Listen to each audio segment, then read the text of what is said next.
looking at main idea and details. So do me a favor and go ahead and find this worksheet. And then you need a pencil and red and blue crayon if you have them, or a marker or some sort of highlighter, and those colors would work great too. All right, if you need more time, you can always pause the video. Remember, we can go ahead and get started. So today we're going to learn about main idea and details. Now, you probably talked about this a long time ago, but it's always good to refresh and learn about these skills. So I've got a video to get us started, and then we'll go into our worksheet.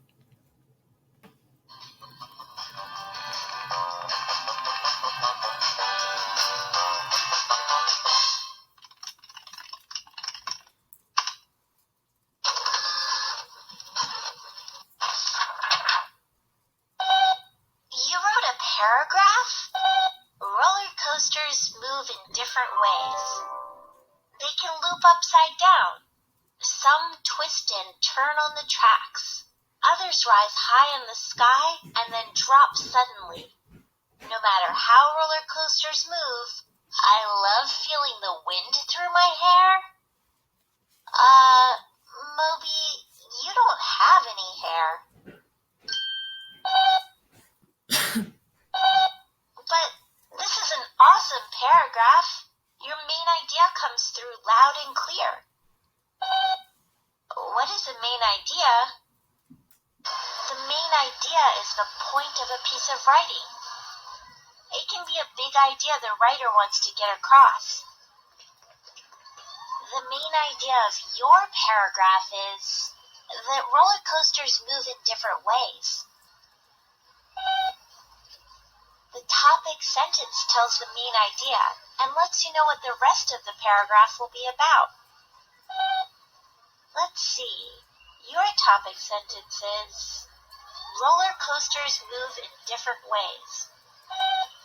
But there are other sentences here that help explain the main idea. Why are supporting details important? I know that a detail is a piece of information. And when you support something, you hold it up. Your paragraph has 3 supporting details that describe how roller coasters move. Roller coasters can loop upside down. Some twist and turn on the tracks. Others rise high in the sky and then drop suddenly. It's easy to find the main idea in one paragraph, but books can have a lot of paragraphs. How do you find the main idea in a nonfiction book?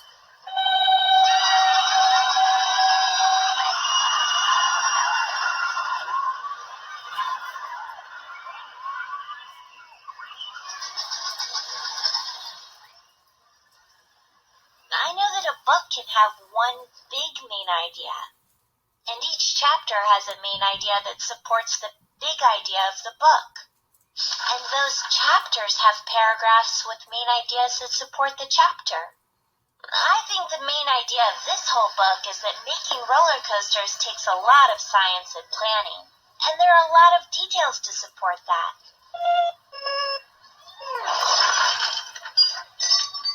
But that's nonfiction.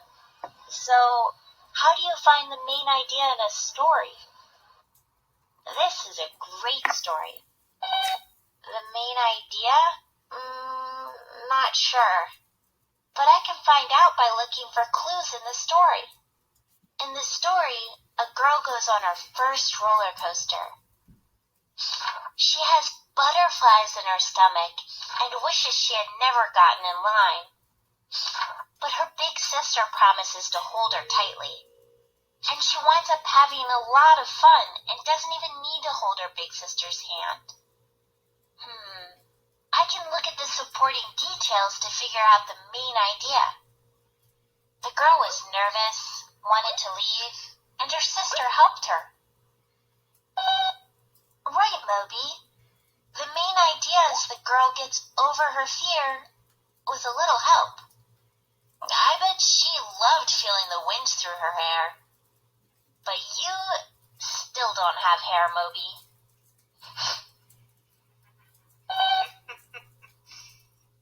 Oh my goodness, Moby.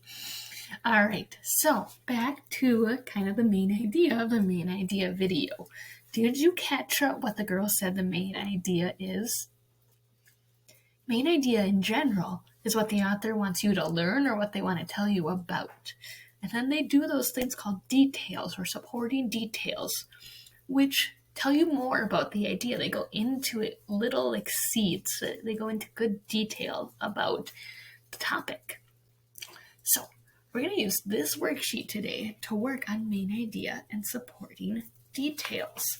Now you're going to need your red and your blue crayon or marker would work if you have that at home. You want to be able so you can see the words though. Okay, so I'm going to zoom in just a little bit more. All right, so the first thing whenever we're trying to find out the main idea and key details is we want to read the whole paragraph. Then after we're going to think, what did the author want me to learn about? And what details did he give to help us? So let's read through this first. Water plays an important part in our lives and in our environment. It covers nearly 3/4 of the Earth's surface. It's fun to play in, but it is also needed for life. In fact, we cannot survive without water to drink. People also need water to wash, cook, and grow food. Every living thing needs water. Without it, plants and trees would not grow, aquatic life would have nowhere to live, and animals who find their food in the water would have nothing to eat. Up in Earth's atmosphere, water vapor cools and collects into clouds. When enough clusters of cloud particles stick together, they tumble back down to Earth as rain, snow, hail, or sleet. Which, if you can hear over mine, is what's happening right now outside. A little bit of that sleet going on. So, without water, the water cycle would not work, and we would not have precipitation on Earth. Did you know that most of the world's population does not have access to clean water? We are very lucky to live in a country where clean water is available for us to drink. It is up to us to be responsible users of the water we have on Earth. All right, so now we read through that. We're going to get our red crayon out, and we're going to try and find the main idea. What is this paragraph mostly about?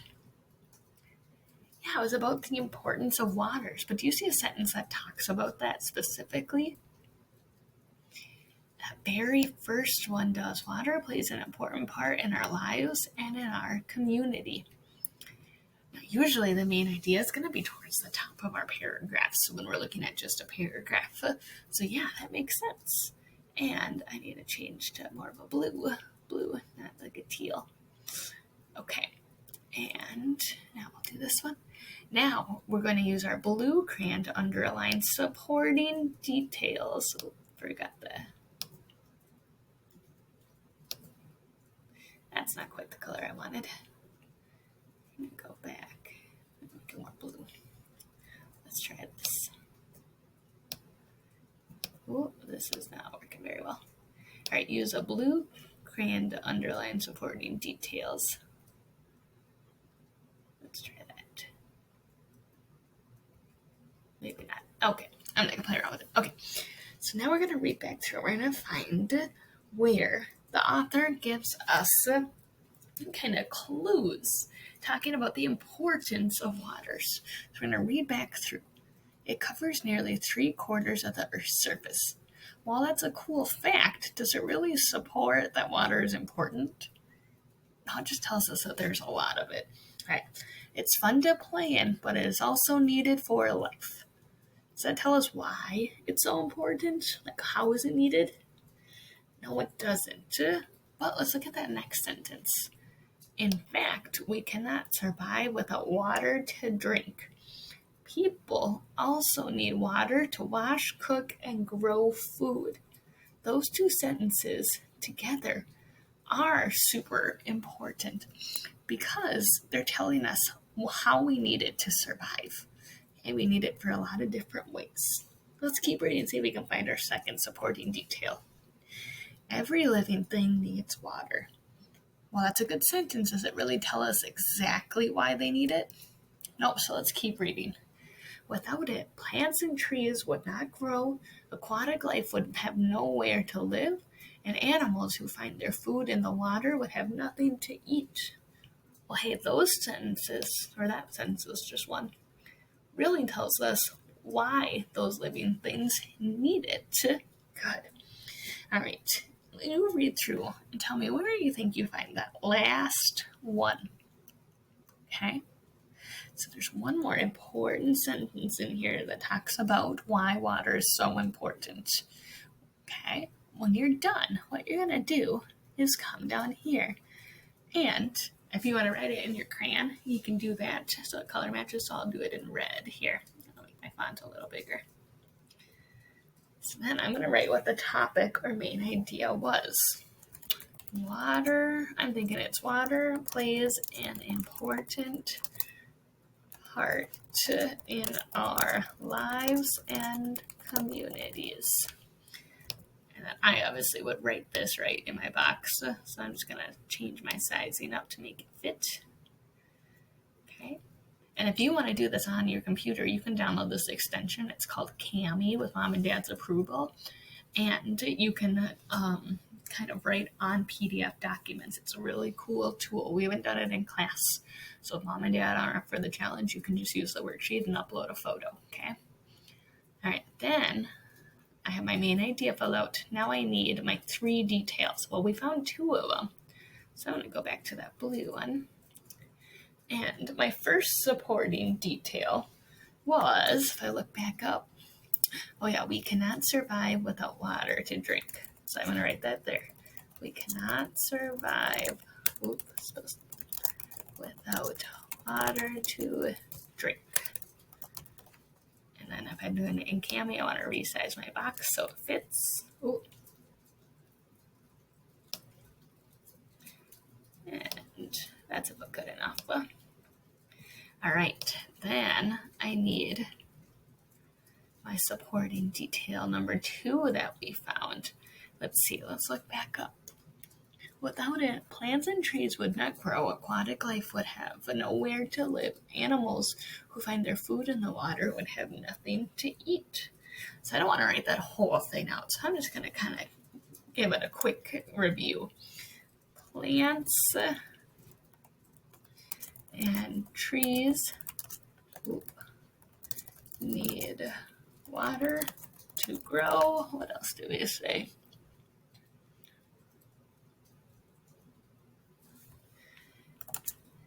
And some animals would not have homes or food. Kind of telling about it really quickly, and I'm going to resize that box. And I can always change the font size too. I think that's too big, so I would change it down to smaller. All right, then what you need to do for your homework is to finish this up. You need to find your other supporting detail up top and write it in that supporting detail number 3 box. Your paper should look like Mrs. Walls with the one more section highlighted and the one more supporting detail in here. When you're done, you can turn in, if you did Cami, you can turn in save your one up here by hitting save, and then upload a copy of it to Google Classroom, or you can upload a picture of your worksheet to Google Classroom for me too. All right, let me know if you have questions. Otherwise, good luck finding that last supporting detail.